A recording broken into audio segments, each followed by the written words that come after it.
शेतकरी बंधूंनो नमस्कार। वाढत्या मजुरीमुळे आज सर्वदूर मोठी समस्या निर्माण झाली आहे। आवाक्याबाहेर गेलेल्या मजुरीने पशुपालक सुद्धा वैतागले आहेत।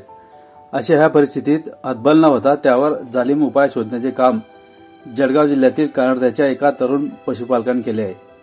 54 म्हशी आणि 20 गायींच्या गोठ्यातील मजुरीवर महिन्याकाठी होणारा सुमारे 1.25 लाख रुपयांचा खर्च शेणापासून तयार केलेल्या गौऱ्या विकून वसूल करण्याची शक्कल त्यांनी लढवली आहे। सध्या त्यांचा हा प्रकल्प प्रायोगिक तत्वावर सुरू आहे। आणखी चांगले व्हिडिओ पाहण्यासाठी शेतीमित्र जितेंद्र पाटील हे चॅनल लाईक, शेअर व सबस्क्राईब करण्यास विसरू नका।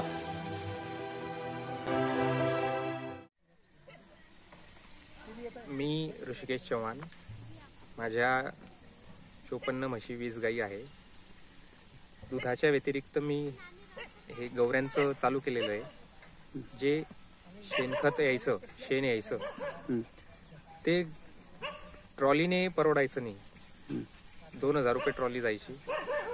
त्यापेक्षा विचार केला, जर आपण अशा गौऱ्या जर रेडी केल्या तर एक गौरी आपली 4 रुपयाप्रमाणे विकल्या जाते। त्या हिशोबाने 1-1.5 महिन्यापासून मी चालू केलेला आहे हा उपक्रम। बाजारभाव चांगला भेटतोय आणि आपल्याला लेबरही टिकून राहत आहे।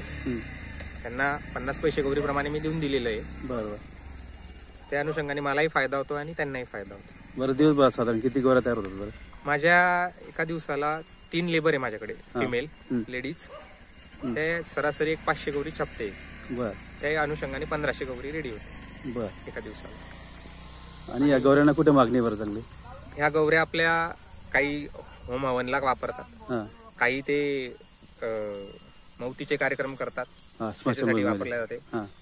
काही एक अहमदाबादवाले आहे, तेही घेऊन जातात। त्या हिशोबाने माझ्या सर्वसाधारण म्हणजे 4-1 गाड्या गेल्या माझ्या। बरोबर, त्यात चांगला प्रॉफिट मिळाला। म्हणजे आपला जो गोठ्याचा खर्च आहे तो ह्या गौऱ्यांच्या माध्यमातून, माझा जो मजुरांचा जो खर्च आहे लेबरचा, जे 10 लेबर आहे आज माझ्याकडे माझ्या फार्म मध्ये कामाला, ते सहज आपलं रिकव्हर होऊन जातं। बरोबर, त्यांचं लेबर पेमेंट जे होतं ना ते माझं गौऱ्यांवरती सहज इझिली होऊन जातं। बरोबर, त्या अनुषंगानेच मी हे प्रोजेक्ट चालू केला। बरं, पुढे जाऊन अजून काही डेव्हलप करणार आहे काय? याला मला एक नियोजन असं आहे की डेव्हलप करायचं म्हटलं म्हणजे रेनी सीझन म्हणजे पावसाळ्यामध्ये 3 महिने बंद राहतं। त्याच्यासाठी मला थोडस एक ट्रायल अँड एरर करावं लागेल। बरोबर, तेच डेव्हलपमेंट ते झालं की म्हणजे 12 महिने उत्पन्न चालू आहे। मग 12 महिने चालू राहील। बरोबर।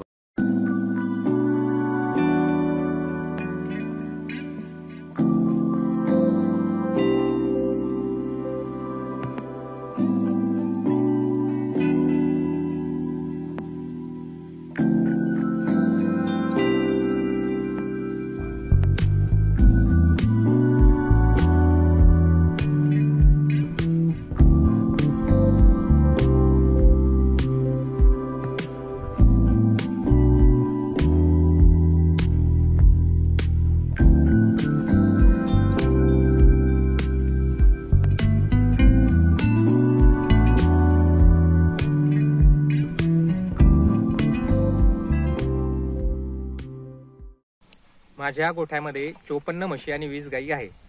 त्या दोन्हींचं मिळून सरासरी एका दिवसाला 3 बैलगाडे शेण निघतं। त्या शेणाच्या सर्वसाधारण एक बाई 400-500 गौरी छापते, तर त्या हिशोबाने 1200-1300 गौरी बनते 3 गाड्यांमध्ये। एका बाईला 50 पैसे प्रमाणे आपण जर केलं तर जवळपास 800-900 रुपये त्यांचा रोज होऊन जातो। त्यांचा वेजेस होऊन जातो पर डेचा। आणि त्या अनुषंगाने मला सर्वसाधारण 4000-4500 रुपये पर डे पडून जातो। या हिशोबाने माझं लेबर पेमेंट होतं 1,20,000 पर मंथचं। आपलं गोठ्याचं माझ्या तो माझा सगळा लेबरचा खर्च 1,20,000 हा मला महिन्याला मी गौऱ्यातून कमवून घेतो। याने माझा लेबर पेमेंट निघाल्यामुळे मी आणखीन माझा प्रॉफिट वाढवून घेतला।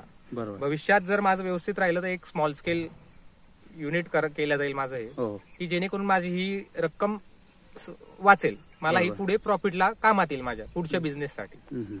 या अनुषंगाने मी हे गौऱ्यांचं प्रोडक्शन चालू केलेलं आहे। इतर ठिकाणी काय तुम्ही कुठल्या प्रोजेक्टला भेट दिली का?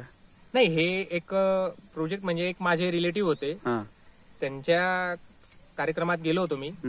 त्या अनुषंगाने तिथे डिस्कस झालं की बाबा तुमचा फार्म आहे, फार्म असल्यावर असं डेव्हलप करा।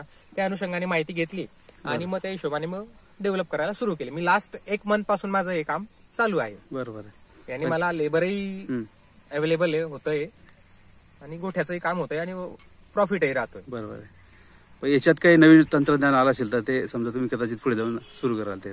नवीन तंत्रज्ञान म्हणजे मी एक पंजाबचं उपले म्हणतात तिथे उपले बनवायचं मशीन मी पाहिलेलं आहे. त्याला ऑटोमायझेशन आहे. बरोबर. जसं आपलं प्रोडक्शन वाढेल हो त्या हिशोबाने आपल्याला ते परचेस करून करता येईल. बरोबर. फक्त आपल्याला एक पावसाळ्यासाठी ड्रायर म्हणून लावावं लागणार आहे. अच्छा. इलेक्ट्रिक नियोजन आहे ते. इलेक्ट्रिक ड्रायर किंवा सोलर ड्रायर. Electric dryer. बरोबर. इलेक्ट्रिक ड्रायर लावावं लागेल. जर व्यवस्थित प्रॉफिट राहिला तर आपण तेही करू शकतो. आणि स्थानिक पातळीवर रोजगार वाढेल पण चालू देता येईल आपल्याला. रोजगार ऑब्व्हियसली रोजगार आज जर सरासरी एका बाईने 500 गौरी छापली तर 50 पैसे हिशोबाने 250 रुपये रोज तिला मिळून जातो. हो.